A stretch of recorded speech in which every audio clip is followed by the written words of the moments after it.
Հրաֆի Սամվել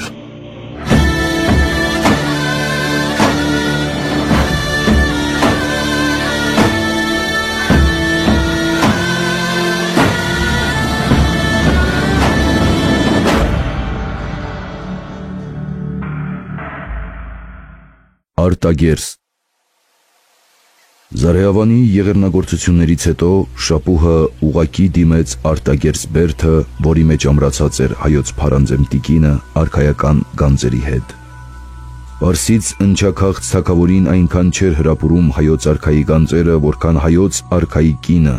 նրան ձերբակալելով նա ամբողջ Հայաստանը ձերբակալած էր համարում։ Թագավորին վաղուց արդեն յուր ճանկերի մեջ ուներ նա, մնում էր թագուհին։ Արտագերսը ուներ յուր տխուր պատմությունը։ Նա Արշարունյաց գավառի ամուր և անմատչելի բերդերից մեկն էր, որ նախ պատկանում էր կամսարականներին։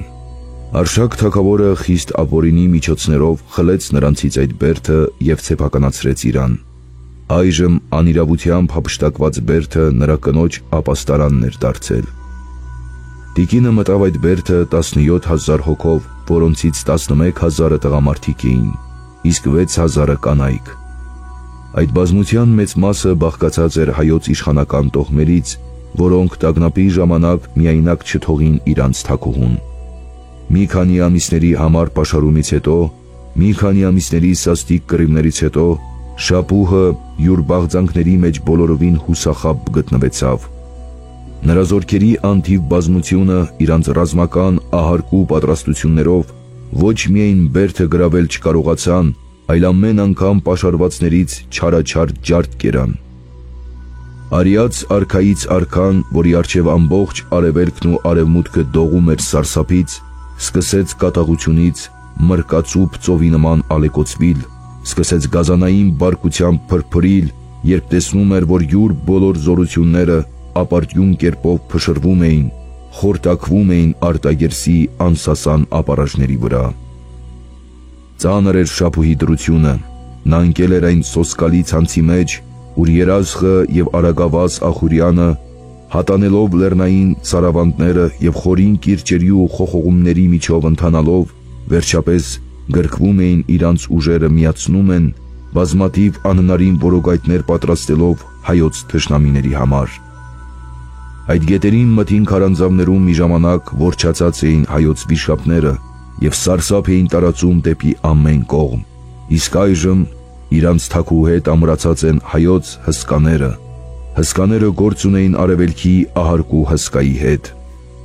Այնտեղ, ուր Ախուրյանը և երազխը միանում են միմյանց հետ, կազմելով մի սուր եռանկյունի,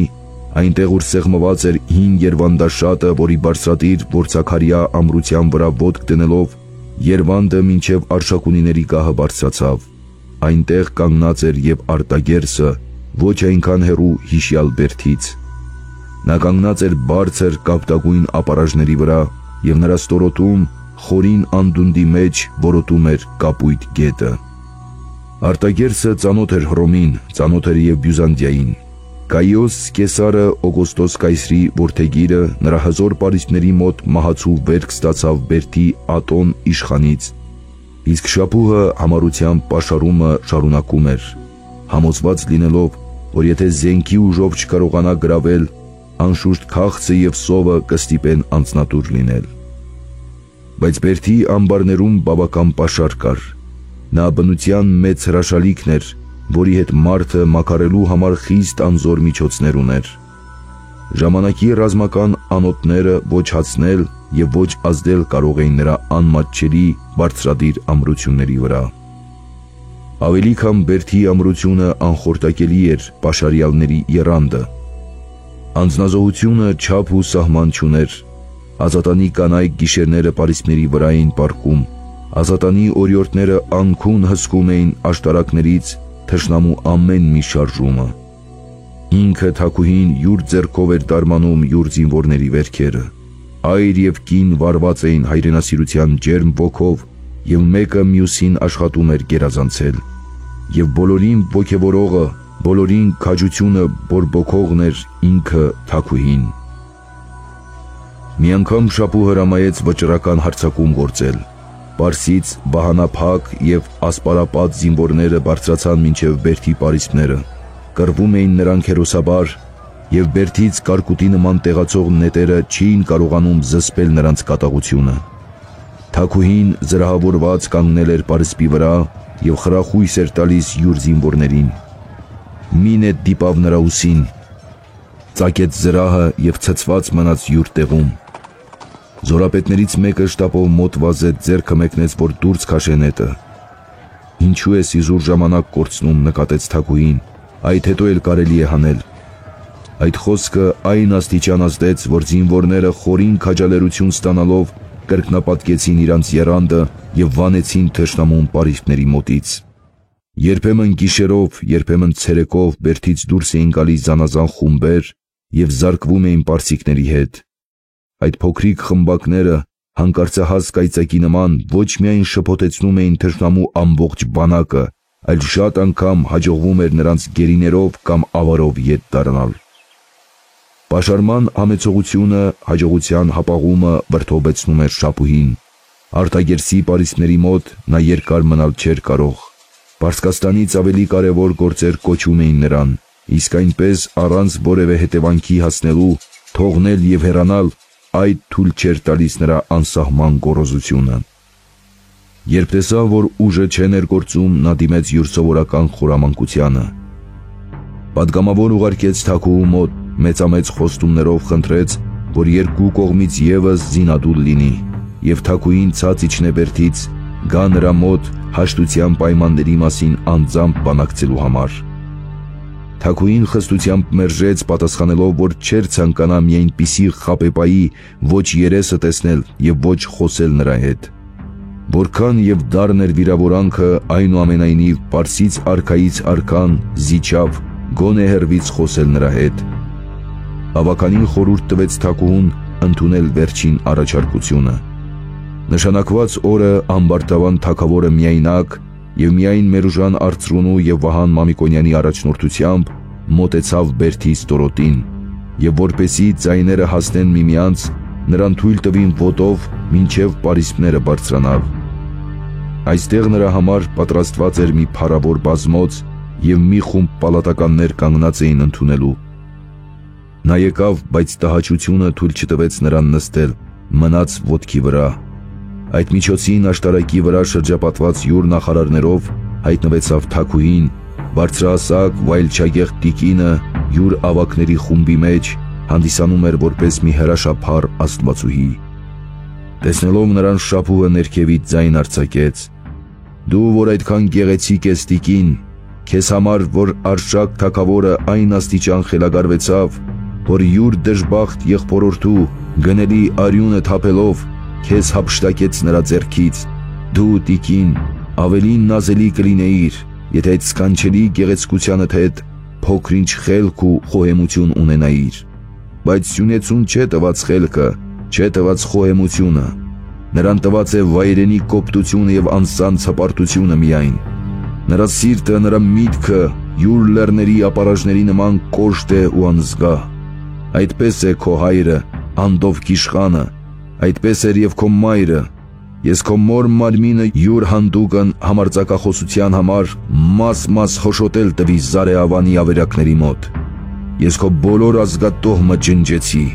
մնում են քո եղբայրները միայն, որոնք գտնվում են իմ գերիների թվում։ Նրանց ևս սպասում են նույն ցավալի վախճանը, եթե դու, տիկին, կշարունակես քո համառության մեջ մնալ։ Ինչու ես ամրացել այդ բարձրության վրա։ Միթե այդ ապարաժները կարող են փրկել քեզ։ Մեծ է արիած արքայից արքայի զորությունը և սոսկալի է նրա բարկությունը։ Նրա հավոր շունչից լեռները մոմի նման հալվում են և ծովերը ցամաքում են, իսկ դու, տիկին, անմտությամբ կղզիացած ես այդ քարերի գագաթների վրա, առանց մտածելու, որ ալիքները կբարձրանան, մրիկը կփոթորկվի և այդ ողորմելի կղզին կկորչի, կանհետանա իմ բարկության անողոք հոսանքի մեջ։ Ինչու ես ամրացել այդտեղ։ Դրանով դու չես կարող ազատել, տիկին, ոչ քո անձը և ոչ քո երկիրը։ Ամբողջ հայոց աշխարհը իմ ոտքի տակն է, բավական է մի թեթև ճնշում և նա մոխիր կդառնա։ Քեզ համար տիկին մի այլ հույս չկա, բացի իմ մեծահոգությունը։ Նրա վրա հենվիր, և քեզ փրկություն կլինի։ Եթե դու կին չլինեիր, ես քեզ չէի ների, բայց կներեմ, որովհետև կին ես, ցած իջիր այդ բարձրությունից, համբուրիր արյաց արքայից արքայի ոտքերի փոշին, և նա ողորմած կլինի դեպի քեզ։ Թագուհին անվրդով կերպով լսում էր, վրդովված էին միայն նրա նախարարները, վրդովված էր և նրա ավականին։ Այդ սպառնալիքների պատասխանը կարող էր լինել մի նետ, որ վերևից արձակվելով կլռեցներ գազանին, և նախարարները պատրաստ էին հարվածելու նրան, եթե տիկնոջ լուռ ակնարկությունը չզսպեր նրանց բարկությունը։ Նա չկամեցավ դավաճանին դավաճանությամբ պատասխանել և յուր ամրոցի դռնից հյուրի դիակը ետ ուղարկել։ Նա պատասխանեց. «Լսիր, շապուխ, դու թագավորի վեհության հետ կորցրել ես և թագավորի քաղաքավարությունը։ Դու մոռանում ես, որ խոսում ես թագուհու հետ, դու մոռանում ես, որ խոսում ես կնոջ հետ։ Դու ինձ հիշեցնում ես, շապուխ, քո գազանային վարմունքը իմ մոր և իմ ազգատոհմի հետ, և ամբարտավանությամբ պարծենում ես քո բարբարոսություններով, բայց դու պետք է սարսափեիր քո կատարած եղեռնագործությունների առջև։ Եթե քո սրտում մարդկային զգացմունքի մի ամենափոքր նշույլ մնացած լիներ, դու սպառնում ես ինձ, շապուխ, այն աղետալի վախճանը, որով դատապարտվեցան իմ տոհմայինները, բայց չես մտածում, որ այդ սպառնալիքը ավելի կբորբոքեր իմ վրեժխնդրությունը և ավելի կամրապնդեր իմ համառությունը։ Ձեռք չմեկնել այն մարդուն, որի ձեռքերը շաղախված են իմ մոր և իմ հարազատների արյունով։ Դու ինձ ներումն ես խոստանում և հրավիրում ես ցած իջնել իմ ամրոցի բարձրությունից։ Լավ մտածիր, շապուխ, այն բոլոր խաբեբայություններից հետո, որ դու մինչև այսօր գործ ես դրել մեզ հետ, միթե թողել ես մի ամենափոքր հավատարմություն, թե դեպի քո խոսքը և թե դեպի քո խոստմունքները։ Այն օրից, որ դու իմ թագավոր ամուսնին, որ քեզ շատ և շատ վտանգներից ազատել էր, այն օրից, որ դու նենգությամբ նրան քեզ մոտ հրավիրեցիր և քո հյուրին և քո մտերիմ դաշնակցին վատությամբ անուշ բերդը աքսորեցիր։ Հայո, այն օրից դու զրկեցիր քեզ հայոց բոլոր հավատարմությունից։ Դու հայոց աշխարհը քո ոտների տակն ես համարում, շապուխ, և սպառնում ես մի հարվածով ոչնչացնել նրան։ Այդ ցնորքը իրականություն կլիներ, եթե պարծենկոտությունը, եթե անսանձ պորոտախոսությունը քաջություն համարվեր։ Չափազանց գոռոզությունը խլել է քո հիշողությունը, շապուխ։ Մտաբերում ես, թե քանի անգամ քո զորքերի դիակները թողել ես մեր դաշտերի վրա, իսկ ինքդ միաձիգ փախել ես մեր երկրից։ Եվ եթե քո բանակ այսօր դրած է իմ ամրոցի մերձակայքում, այդ ոչ ոք և ոչ քո զինվորների քաջության շնորհիվ է, այլ այդ քո նենգավորության և քո դավաճանության ամոթալի արդյունքն է, որ վայելում ես դու, շապուխ։ Դու իմ թագավոր ամուսնին խաբեությամբ հեռացրիր յուր աշխարհից և նրա երկիրը անտեր թողնելով քեզ համար ճանապարհ բացարեցիր, և որպես ճարպիկ գողը օգուտ է քաղում տանտիրոջ բացակայությունից, նույնպես և դու մտար անպաշտպան երկիրը։ Դու ավելի ցած գտնվեցար քո գողության մեջ, դու կաշառեցիր տան ծառաներին և գիշերով դռները քո առջև բաց արին։ Ահա այդ տիրավաճառ և տիրանենգ ծառաներից երկուսը քեզ մոտ կանգնած են, երկուսին ևս իբրև կաշառք տվել ես քո քույրերին։ Նա ձեռքը տարավ դեպի մեր ուժանարցրունին և դեպի Վահան Մամիկոնյանը և ապա շարունակեց. բայց մի մոռանար, շապուխ, հայոց աշխարհը դարձյալ տեր ունի, նախ նա, որ ամբողջ տիեզերքի տերն ու թագավորն է։ Նա ձեռքը տարավ դեպի երկինքը։ Երկրորդ, ես, որ խոսում եմ քեզ հետ, և ապա իմ որդին, որ այժմ գտնվում է կայսերների քաղաքում Բյուզանդիայում։ Սնոտի հպարտությունը և կույր անձնախաբեությունը մոլորության մեջ են դրել քեզ, շապուխ։ Լավ մտածիր և ուշի եկ, շապուխ։ Եթե ամենքը կջնջվեն, եթե կմնա հայոց խրճիթներում մի թույլ աղջիկ միայն, նա դարձյալ կպատերազմի քեզ հետ, բայց այդ տեղը դեռ չէ հասել։ Դու չես տեսնում, որ քո բոլոր զորությամբ զարկվեցար այդ ամրոցի ապառաժների վրա և ոչինչ ազդել չկարողացար։ Բայց որքան այդպիսի ամրոցներ դեռ կան մեր աշխարհում, որոնց մեջ իմ նախարարները զենքը ձեռքում սպասում են քեզ։ Դու ընկել ես հայոց լեռների որոգայթի մեջ և շատ բախտավոր կլինես, եթե դուրս գալ կարողանաս։ Գնա, շապուխ, հեռացիր այստեղից, գնա բորբոքիր քո բոլոր չարությունները և ինչ որ բարբարոսություններ, որ տակավին կարող ես կատարել, մի խնայիր, քո սպառնալիքները չեն կարող վախեցնել ինձ, գնա, այն բոլոր վատություններից հետո, որ դու գործ դրեցիր, այլևս մեր մեջ ոչինչ հաշտություն կայանալ չէ կարող, քանի որ իմ թագավոր ամուսինը հեծում է անուշ բերդում, հայոց աշխարհը վրեժխնդրության զենքը ձեռքում կպատերազմի քեզ հետ։ Տեսնենք, կատաղաբար մռնչաց գազանը և սկսեց ցած իջնել բերդի բարձրությունից։ Անցավ համարյա մի ամբողջ ամիս, արտագերծ բերդը զվարճանում էր ընդհանուր ցնծության մեջ, փողոցները զարդարված էին գույնզգույն դրոշակները ծածանվում էին աշտարակների բարձրության վրա, բնակիչների խուռն բազմությունը լցրել էր հրապարակները, այր և կին, տղա և աղջիկ պար էին բռնել և նվագարանների ուժգին հնչյունների եղանակով թնդեցնում էին գետինը։ Արքայական պալատի շուրջը հավաքված էին հարուստ զենքերով ու զարդերով պճնված զինվորականների ուրախ խումբերը։ 3 շաբուհը թողեց բերդի պաշարումը և հեռացավ դեպի Պարսկաստան, այսօր բերդը տոն էր կատարում։ Արքայական պալատի ընդարձակ սրահներից մեկը շեքեղ կերպով զարդարված էր, մի կողմում երկար սեղանի վրա դրված էին թանկագին զգեստներ, գեղեցիկ զենքեր ու զրահներ և զանազան տեսակ ոսկեղեն ու արծաթեղեն անոթներ, որոնց փայլը աչք էր շլացնում։ Դրանք դուրս էին բերված թագավորական գանձարանից պարգևաբաշխության համար։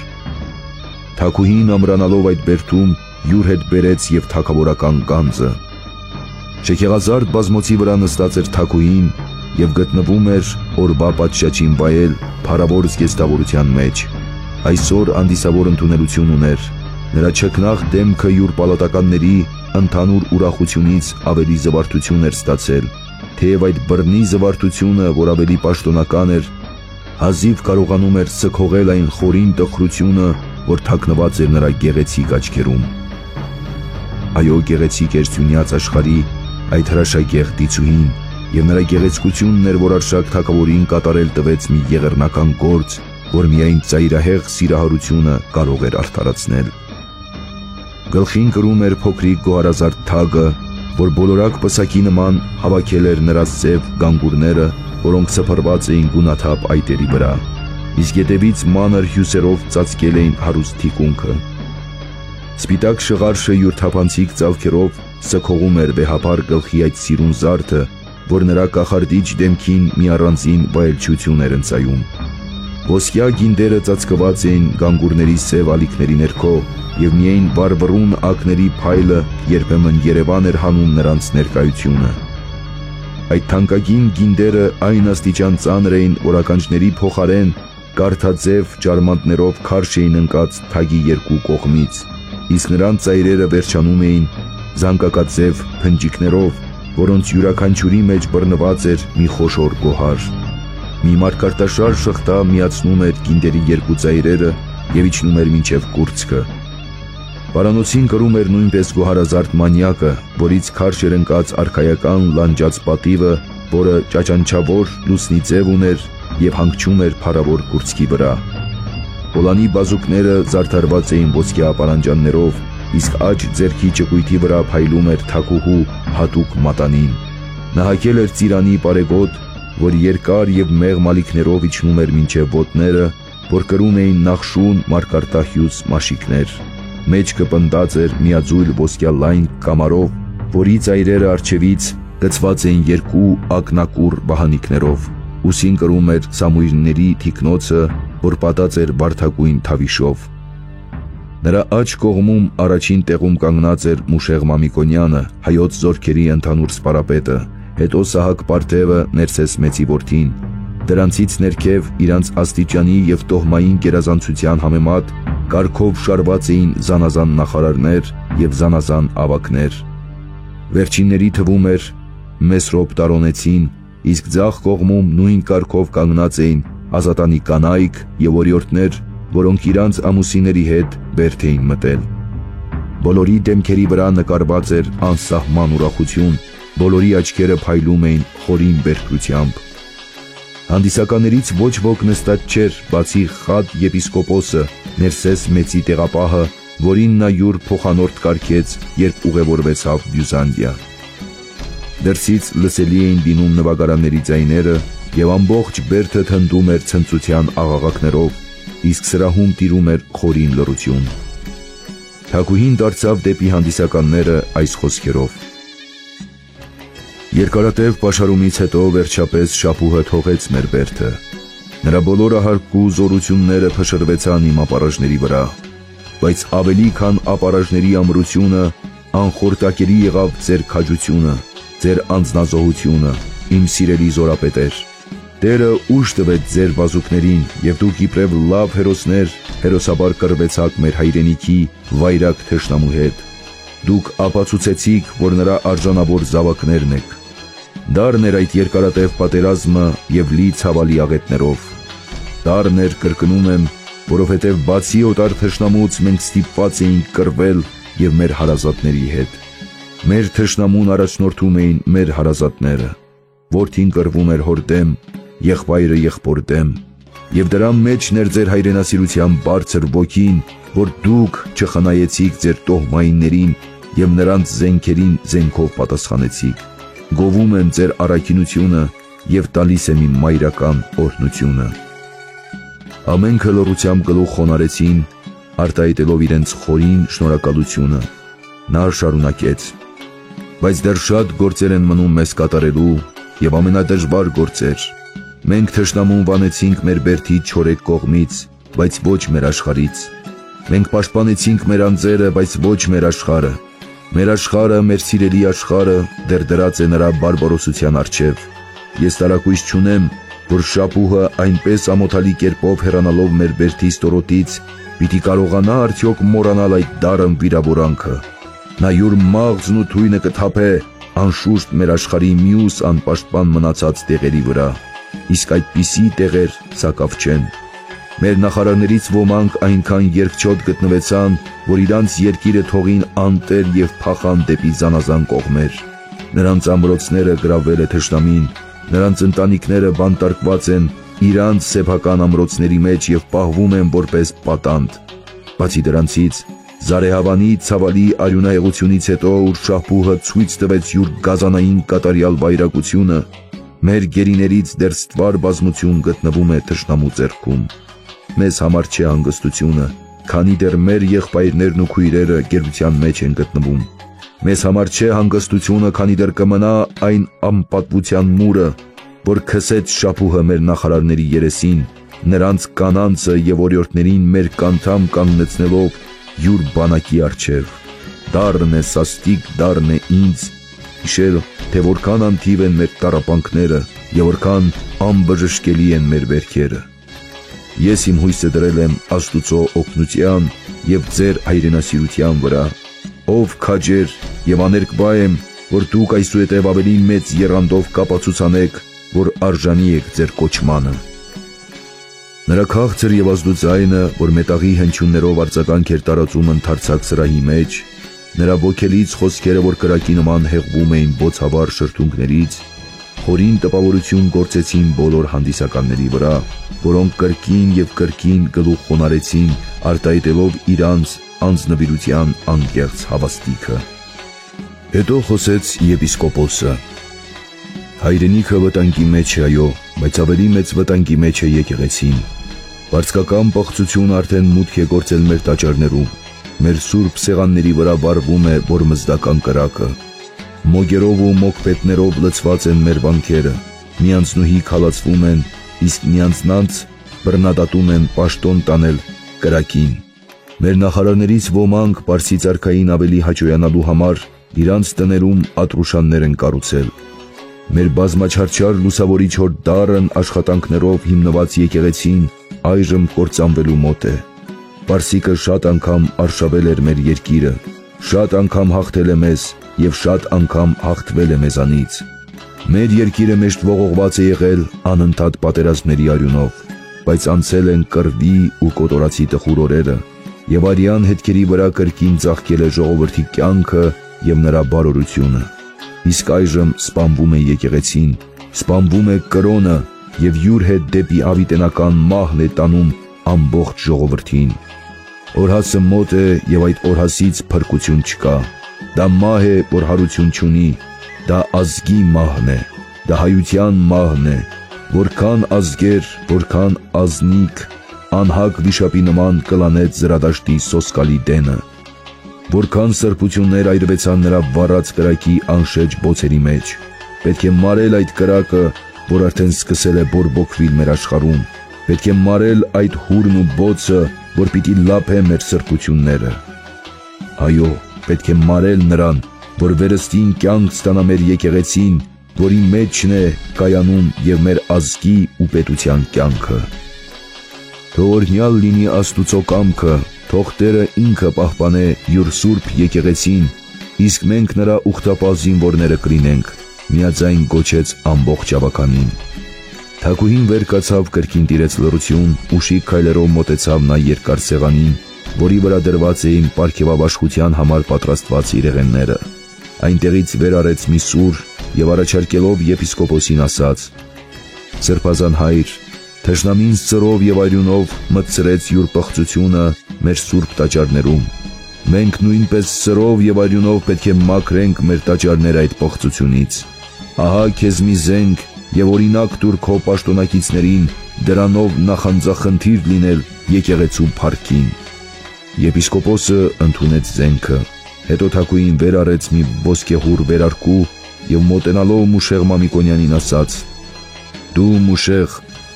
այդ կռիվների մեջ ապացուցեցիր, որ քո արժանահիշատակ խոր հարազատ զավակն ես, այն հոր, որ յուր կյանքը դրեց յուր հայրենիքի և յուր թագավորի վրա։ Քեզ վայել է մեծարել այն ընծայով, որ ամենաբարձրն է արքայական պարգևների մեջ։ Դու այժմ քո հզոր ուսերի վրա ես տանում հայոց աշխարհի բոլոր ծանրությունը, և ես այդ արժանի ուսերը կզարդարեմ այն վերարկուով, որ մի ժամանակ կրել է իմ թագավոր ամուսինը»։ Սպարապետը խորին երախտագիտությամբ ծունր դրեց տիկնոջ առջև, և նա ձգեց նրա ուսերի վրա արքայազգեստ վերարկուն։ Հետո թագուհին մերձեցավ ընծաների մթերքին, վեր արեց մի ոսկյա բաժակ և մոտենալով Սահակ պարթևին ասաց. «Քո հայրը Սահակ յուր հայրենիքի ամենահաստատուն նեցուկն էր և նրա սիրո համար այժմ կրում է աքսորի տաժանակիր կյանքը։ Քո վեհափառ ճակատի վրա փայլում է հորդ լուսապայծառ աստղը, և այդ երևեցավ վերջին կռիվների մեջ։ Ընդունիր այս բաժակը և ամեն անգամ, երբ ըմպելու լինես դրանով, հիշիր իմ դեպի քեզ ունեցած ջերմ զգացմունքը»։ Պարթևազն երիտասարդը ծունր դրեց և ընդունեց նրա ձեռքից գեղեցիկ բաժակը։ Այսպես առատաձեռն պարգևներով բարձատրում էր խելացի տիկինը յուրաքանչյուրի քաջությունը, և նրա քաղցրախոս լեզվում ամենի համար կային խիստ իմաստալի գովասանքներ, համեմատ նրանց տոհմային նշանակությանը և նրանց մատուցած ծառայություններին։ Մեծ էր նրա նախարարների գոհունակությունը և անսահման էր նրանց մխիթարական ոգևորությունը։ Տիկնոջ ամեն մի ժպիտը, ամեն մի մայրական զգացմունքներով լի հայացքը նրանց նոր ոգի, նոր եռանդ և անձնանվիրություն էր ներշնչում։ Նրանք ուրախ էին, որ իրանց ծառայությունները ոչ միայն վարձատրվում են, այլ հասկացվում են և մի այնպիսի ազնվամիտ կնոջ համակրությանն են արժանանում, որպիսին էր հայոց տիկինը։ Երբ տղամարդերի պարգևաբաշխությունը վերջացավ, տիկինը դարձավ դեպի ազատանի կանայքը, որոնք պաշարման ժամանակ խիստ փայլուն ծառայություններ էին ցույց տվել։ Նրա գեղեցիկ աչքերը որոնում էին մեկին, որը կանանց խմբի մեջ չէր երևում։ «Իմ քաջերի թվում կար և մի օրիորդ հերոսուհի», ասաց նա, «Ո՞ւր է Աշխենը, կանչեցեք այստեղ Աշխենին»։ Ռշտունյաց նազերի օրիորդը համեստությունից թաքնվել էր։ Մի քանի րոպեից հետո ներս մտավ նա զինվորական շքեղ զրահավարության մեջ։ Բոլորի աչքերը դարձան դեպի գեղեցիկ ու այլչակազմ հերոսուհին։ Տիկինը գրկեց նրան և ճակատը համբուրելով ասաց. «Սիրելի Աշխեն, կար մի ժամանակ, հանգստի և խաղաղության երջանիկ ժամանակներում, մեր իշխանազն օրիորդները իրանց մատների ճարպկությունը ցույց էին տալիս գեղեցիկ գործվածքների մեջ, որոնցով զարդարում էին նախարարների փառավոր սրահները և մեր տաճարների սուրբ սեղանները։ Հանցավ խաղաղության ժամանակը, եկավ արյան և կոտորածի տագնապը, և դու քո գովելի օրինակով մի գեղեցիկ դաս տվեցիր քո իշխանազն քույրերին, թե երբ հայրենիքը վտանգի մեջ է, կնոջ քնքուշ մատներն ևս ասեղի փոխարեն պետք է նիզակ բանեցնեն, իսկ թելի փոխարեն պետք է ձգեն աղեղի ամրապինդ լարը։ Դու արդյամբ կատարեցիր այդ և կատարեցիր հրաշալի կերպով, և ես սիրելի Աշխեն, ահա այդ արժանավոր կամարով գոտևորում եմ քո արիական մեջքը, ցանկանալով քեզ ավելի աշխուժ և զորություն։ Տիկինը յուր ձեռքով կապեց ականակուռ կամարը նրա մեջքին, իսկ օրիորդը ուրախության արտասուք աչքերում համբուրեց նրա բարերար ձեռքը։ Մյուս կանանցից և օրիորդներից շատերը նույնպես ընծաներ ստացան։ Երբ պարգևաբաշխության հանդեսը վերջացավ, եպիսկոպոսը կարդաց օրհնության մաղթանքը։ Այդ միջոցին սեղանատան մեջ հնչեցին պալատական նվագարանները, և թագուհին ամենայն սիրալիրությամբ դարձավ դեպի հանդիսականները, հրավիրեց յուր մոտ ճաշելու։ Մինչև երեկո բազմությունը պալատի դռան հանդեպ հրապարակի վրա անհամբերությամբ սպասում էր նախարարներին։ Երբ նրանք հայտնվեցան, լսելի եղան ուրախության բարձրագոչ աղաղակներ։ Ամբոխի ոգևորությունը չափ չուներ, ամեն կողմից շրջապատեցին սիրելի իշխաններին, ամեն կողմից նետվում էին, որ ձեռքերի վրա բարձրացնեն և այնպես տանեն, հասցնեն նրանց մինչև իրենց օթևանները։ Իշխանները համեստությամբ մերժեցին այդ մեծ պատիվը, բայց բազմությունը դարձյալ նրանց առջև ընկած, երգերով ու ցնծության ծափահարությամբ տարան, հասցրին մինչև իրանց օթևանները։